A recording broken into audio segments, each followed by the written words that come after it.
So we were talking about VHDL, and in our previous sections we have seen structure of VHDL, we have seen entity declaration, we have seen various architectures in VHDL, architecture modules in VHDL, then we have seen features of VHDL. And during entity declarations, we have seen ports, generic signals, constants and variable declarations under entity or under somewhere, sometimes under architecture, somewhere, sometimes under component, somewhere, sometimes under functions, or somewhere under the architecture itself. And then we have seen process. The process is an instruction which makes VHDL a sequential language. So within process, the VHDL functions as a sequential language.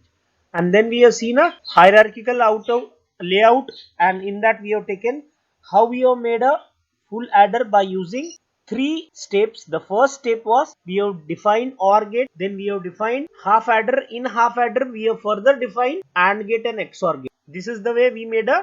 Now in this session we will be discussing about conditional statements and for loop. So we will be discussing first about for loop, and then these 4: if, else, if, case select, with select and when else conditional state. If we talk about for loop, so this is an example which we have taken it for a for loop. We are not mentioning about entities library, and it is expected that whenever you write a program on VHDL, those things will be integrated in it.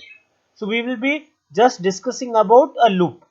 So as I told you, for loop is a kind of sequential statements, hence it should come under process. So that is why there is a process and end process. Okay, the name. Now here if you see, we have said process A, and at the last you can see end. In between that, after begin, we have mentioned Z as a value of 0, 0, 0. The initial value which will be assigned to Z will be 0 value. Okay, after that, for I is 0 to 3 loop. So whenever we say for loop, it will have number of iterations, it will have a range. Within that range it will function. Now here we are intended to make Z in this program.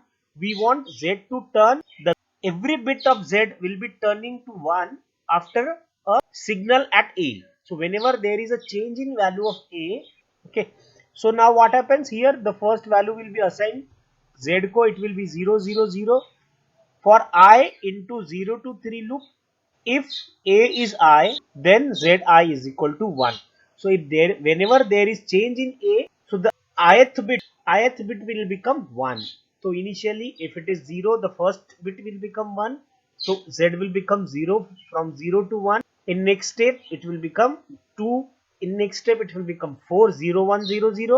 In next step it will become 1, 0, 0, 0, 1, 1, 1, 1, like that. So 0, 3, 7 and 15. This is will be the sequence. 0 the first one, then this will become, this bit, last bit will become 1, LSB will become 1, it will become 1, then 2 bits will become 1, 1, last 2 bits will be 3, then last 3 bit will be 1, it will be 7, and then all the bits will become 1, it is 15. D, F. After, if you see the another example of a for loop is taken here. Now here instead of using range from 0 to 3, attribute as high, low and range are used. See, process A, and we are ending the process. Now we have defined a variable under the process, and the name of a variable is TMP, and we say standard U logic. Okay, so this is data variable. These are the things we can data types. You can see standard U logic will have a value as high, low. Okay, so we'll say temp is 0. It will be for I in A low to high. Okay, for iterations A low to high loop, and we are XORing the temp value with the AI, and this is the way we are ending a loop, and at last whatever the value of temp is there, it will be allowed to odd. So these are the part of programs which has been taken as an example.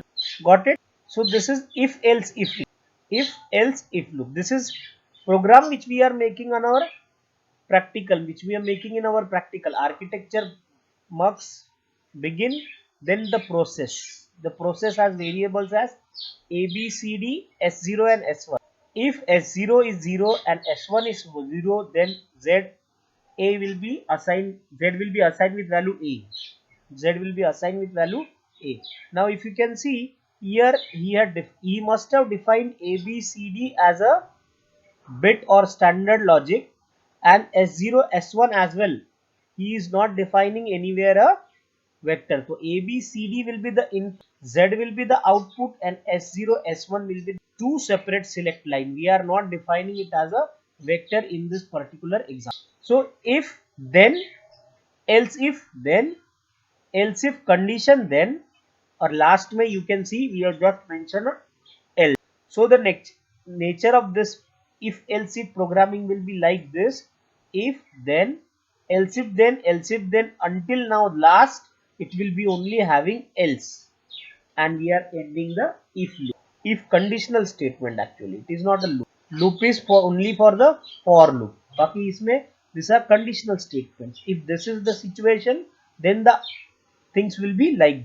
Next to that is case select. So again another example of same 4:1 multiplexer. Okay, we don't have any declarative part, hence the comment is there, declarative part empty, then begin.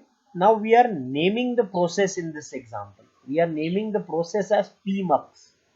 So hence whenever we wanted to end, we have to mention end process.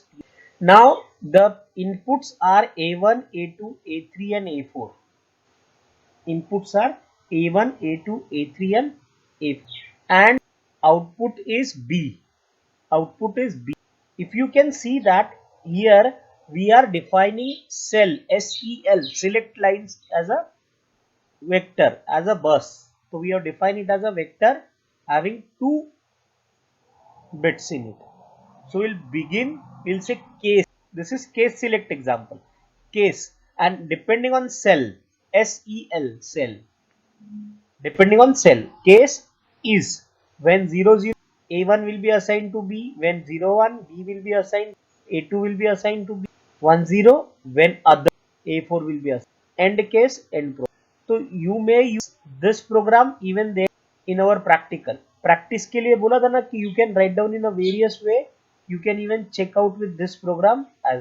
Now with architecture, declarative part empty, begin SEL select. B is A1 when 00, A2 when 01, A3 when 10, A4 when other. And this is, we are not mentioning it under the process, but it should be there. And if you are not mentioning it under the process, then automatically only once this will work, or whatever value is assigned, it will be executed concurrent. It will not be depending on sensitivity parameters. It will not be depending on sensitivity parameter. Now when, like, when SEL is 00, else A2 when, else when, and last only A. This is problem which we have discussed during second lab. Okay, this is the way we have finished a portion for loop, else if, else, case select, with select. If you have any questions, you can ask it.